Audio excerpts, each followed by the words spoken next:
Test match जीतने की quality पता क्या होती है, खासियत क्या होती है, not quality exactly. Test match जीतने की भाई लोगों खासियत ये होती है, एकदम से ऐसा महसूस होता है जैसे कि आपने एग्जाम दे दिया है और अच्छा एग्जाम दे दिया है और आप हल्का महसूस कर रहे हैं। वो जो आखिरी एग्जाम देने के बाद स्कूल से एग्जाम सेंटर से निकलने की जो खुशी होती है ना, इतना रिलैक्स महसूस कर रहा होता है उस टाइम पे स्टूडेंट। रिजल्ट आना बाकी होता है, रिजल्ट अभी आया नहीं है, लेकिन वो एक जो टेंशन होती है ना एक एग्जाम देने के बाद, उसके बाद जब दूसरा एग्जाम की तैयारी करनी होती है वो टेंशन रहती है बंदे को। लेकिन जब आप आखिरी एग्जाम देके निकलते हो एकदम से रिलैक्स महसूस करता है। तो ये टेस्ट मैच जीतने की ना वो एक खासियत होती है। जैसे मैंने कहा रिजल्ट आना बाकी है, मतलब सीरीज तो जीतनी बाकी रहती है ना। एक मैच जीतना अच्छी बात है, लेकिन एक मैच जीतने के बाद फिर बाकी पिल जाना ये तो बहुत बुरी बात है। देखो ये जो भारतीय टीम ने एजबेस्टन में कारनामा किया है, इंग्लैंड में सीरीज अगर जीतनी है तो वैसे भी तुमको कुछ ऐसा करना पड़ेगा जो शायद हर बार आप करते नहीं हो, या बहुत कुछ चमत्कार करना पड़ेगा। अब एजबेस्टन में चमत्कार ही हुआ है भाई लोगों, और बहुत बड़े वाला हुआ है। 1000 से ऊपर रन, एक प्लेयर 430 रन, 4 पारियों में भैंस के 600 के करीब रन, 5-5 शतक लग रहे हैं एक ही मैच में। वो चलो ठीक है, हम अपनी गलती से हार गए वो मैच, फील्डिंग खराब करी है, लेकिन बुमराह नहीं है, विकेटें ले रहा है भाई, 10-10 विकेटें एक प्लेयर ले रहा है, कोई 7 आउट कर रहा है, कोई जोंटी का टैग ले रहा है। उस हिसाब से तो बहुत चीजें अच्छी करनी पड़ती है। सवाल भाई लोगों एक बहुत बड़ा है, यस और नो करके जवाब देना होगा तुम लोगों को।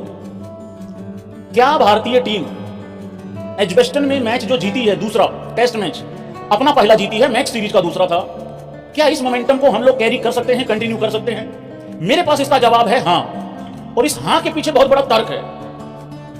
बैन के स्ट्रोक को रियलिटी में आना पड़ेगा, उसको हकीकत में आना होगा। हम लोग एक मैच जीते हैं, सीरीज 1-1 है, रियलिटी ये है, हकीकत ये है, सच्ची ईमानदारी से अगर सोचोगे देखोगे, इंडिया दोनों मैच जीतना डिजर्व करती थी।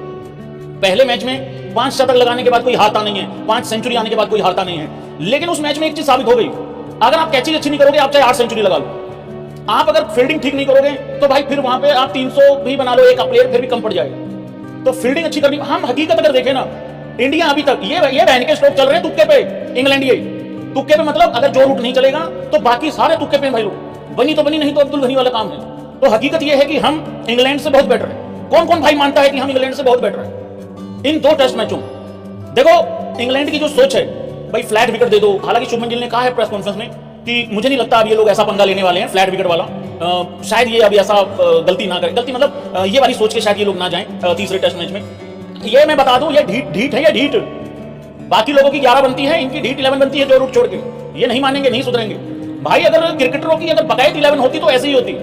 मैं क्यों कह रहा हूं ऐसी बातें, आगे बेन स्टोक्स का एक बयान है, उस पर आता हूं, उस पर बात करनी। तो ये नहीं सुधरने वाले हैं, ये ऐसा ही कुछ देने वाले।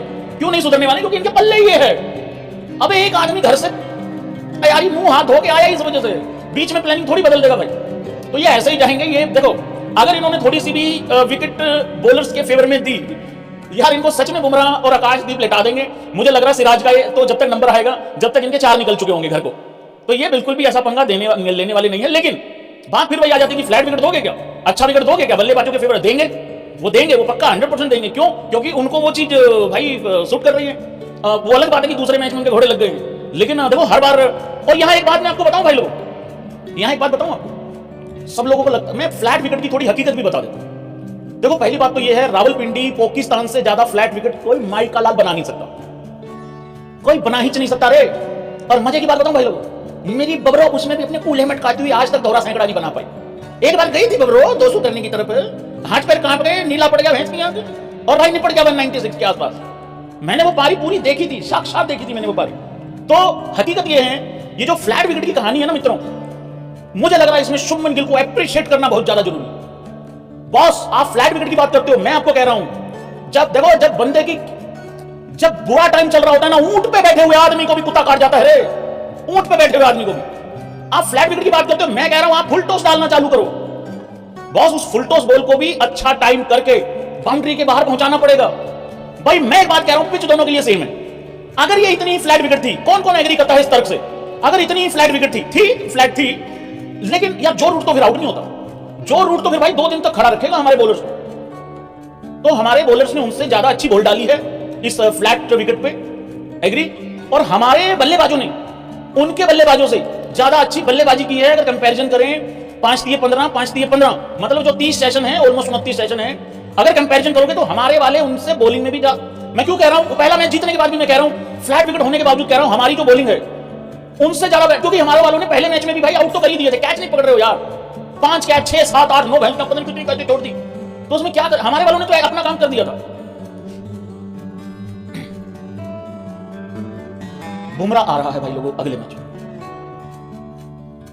उधर से बैंक स्टोक ने जोफ्रा की भी तैयारी कर ली है, अंदर डालने, ग्राउंड में अंदर डालने। मैं यहां पे कुछ बातें क्लियर कर देना चाहता हूं। सबसे पहले तो जसप्रीत बुमराह के मन में खुद कुछ सवाल हैं, कुछ दुविधाएं हैं उसके मन में। जस्सी को इस बात की चिंता नहीं है कि वो खुद क्या करेगा, जस्सी को इस बात की चिंता है कि मैं जब उतरता हूं ग्राउंड में, फील्डरों को हाथ पैर कांपने लग जाते हैं। जब मैं ग्राउंड के अंदर उतरता हूं, तब ये जो बाकी बॉलर हैं, जो भी हों, क्या हो जाता है। अब मार्केट में एक देखो गेम सारा क्या होता है, वो अंग्रेजी का वर्ड परफेक्ट कुछ होता है, ऐसा एक वर्ड होता है, एक वर्ड होता है भाई परफेक्शन, कुछ क्या होता है वो, हाँ अभी लिखेंगे, देखना हमारे पढ़े लिखे लोग लिखेंगे। एक लिख रहा हाई सरिता, मार कमर में मुँह करे, इंप्रेशन नहीं होता है, परफेक्शन नहीं रे, प्रोफेशनल भी नहीं होता है यार। अब नहीं, तुम रहने दो, तुम रहने दो, तुम रहने दो, तुम रहने दो, तो सबका मेरे से बुरा हाल है, पर हाँ यही होता है जो इस भाई ने लिखा है। देखो मार्केट में अब एक ऐसा माहौल बनाया जा रहा है, मार्केट में एक ऐसा माहौल बनाया जा रहा है, आता है मेरे को जान के नहीं बोल रहा हूं, यहाँ स्टूडेंट लोगों को चेक भी करना पड़ता है, एक भैंस के अंदर रिसेप्शन ही लिख रहा है, अरे तेरी ऐसी की तैसी रे। भाई लोगों मार्केट में एक माहौल बनाया जा रहा है कि जब बुमराह आता है तो हम हार जाते हैं, जब बुमराह आता है तो हम अच्छा नहीं कर पाते हैं। एक मैं कुछ यहाँ पे स्टैट्स लेके आना चाहता हूँ कुछ उस तरीके से। Since Jasprit Bumrah test debut India with Bumrah 46 matches, और इसमें मैं अपने विचार भी पेश करता हूँ कि क्या है। 46 मैचेस 20 विन्स हैं और 22 हार भाई लोगों, 5 ड्रॉ हैं। विदाउट बुमराह 27 मैचों में 19 जीत हैं, 5 हार हैं और 3 ड्रॉ हैं। देखो मैं इसमें एक चीज लेके आता हूं, मेरा क्या विचार है इसमें। बुमराह एक मैच विनर है, दुनिया का नंबर 1 बॉलर है। कुछ मादरनीय और कुछ करम जले लोग कह रहे हैं कि बुमराह को बाहर कर दो, हाँ बुमराह को कह रहे रेस्ट ही करवा दो क्योंकि हम मैच जीत रहे हैं। नहीं भाई ऐसा नहीं होता है। देखो ऐसे अगर आप ऐसे तो आप यार किसी सीनियर प्लेयर अगर रेस्ट पे है मान लो, और जैसा कि यहाँ हुआ, ऐसे तो पास्ट में कभी जैसे विराट कोहली नहीं था इंग्लैंड की सीरीज में घर पे, तो ऐसा थोड़ी है कि फिर विराट को तुम ऐसे कहोगे नहीं भाई हम तो तेरे बगैर जीत रहे हैं तू रहने दे, ऐसा नहीं होता। हाँ उसके लिए गौतम गंभीर को इनिशिएटिव लेना पड़ेगा, ऐसा नहीं बोल सकते आप डायरेक्ट, तो उस हिसाब से। और वो फिर बाद में देखो करियर भी खत्म ही हो गया, टेस्ट करियर ही खत्म हो गया, ऐसा नहीं है। बाकी लोगों को सपोर्ट करना होता है और अपने आप को मेन बॉलर मान के चलना होता है। मुझे ऐसा लगता है बुमराह का ऑरा इतना बड़ा है, ये जो बाकी बॉलर है ना अपने आप को सेकेंडरी महसूस करना चालू कर देते हैं। वो मिर्जापुर का एक डायलॉग है ना, बहुत बुरा लगता है जब आपके अंदर प्रतिभा बहुत ज्यादा हो और आपको उस तरीके से एप्रिशिएट ना किया जा रहा हो। तो मैं तो ये कह रहा हूं भाई, अगर तुम सिराज हो, अगर तुम आकाशदीप हो, अपने आप को सेकेंडरी समझना ही नहीं है। शुभमन गिल ने बहुत अच्छा एक स्टेटमेंट दिया, मतलब प्रेस कॉन्फ्रेंस में बात कही, कहता पूरी रिस्पेक्ट है बुमराह भाई दुनिया के नंबर 1 बॉलर हैं, ये वो सारा कुछ तारीफ करी है। वो तारीफ करने के बाद सही वही बात बोली भाई, अगर बुमराह के बगैर जो बाकी बॉलर है वो भी 20 विकेट ले सकते हैं। कह रहा मुझे पूरा यकीन है, मुझे पूरा भरोसा है। हालांकि ऐसा कप्तान को बोलना ही पड़ता है, बोलना ही होता है, अच्छी बात होती है। तो इट्स नॉट अबाउट कि विदाउट बुमराह हम ज्यादा स्ट्रॉन्ग है, नहीं, विदाउट बुमराह स्ट्रॉन्ग नहीं है। विद बुमराह हम कहर मचा सकते हैं, विद बुमराह हम 4-1 कर सकते हैं। अगर बाकी बॉलर्स जो हैं वो